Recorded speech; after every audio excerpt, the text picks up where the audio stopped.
je to diastaza? Najbolj, da povem na praktičnem primeru, da se boste najbolj predstavljali, pa v bistvu, da kaj je sploh problem diastaze, da ne je v bistvu problem sam ta razmik, ki je med six-packi, tako imenovanimi.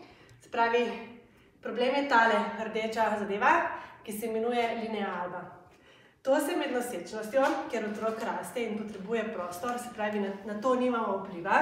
Se pravi, če si predstavljate, da je to linea alba, se ta raztegne in rata prozorna, se pravi prozorna, tanjša in prozorna, skratka omehča se in ne upravlja svoje funkcije tako, kot bi mogla.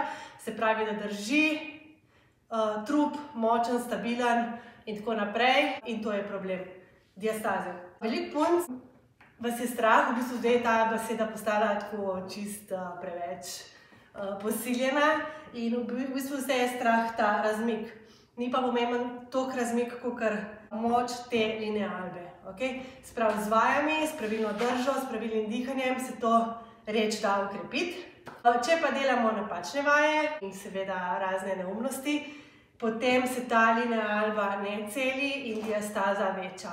In to pomeni pol nestabilen trup, bolečine v križu, prolaps medeničnih organov, uhajanje urina, skratka kup enih težav, ki se pol vlečejo v nedogled oziroma se premestijo še na kakšen drug sklep v telesu, kolena, rame, skratka cela štala rata iz tega, tako da nočemo tega, hočemo imeti močen trup, da je ta linea alba močna, da spet opravlja funkcijo, da je rahlo napeta, ampak ne pa raztegnjena.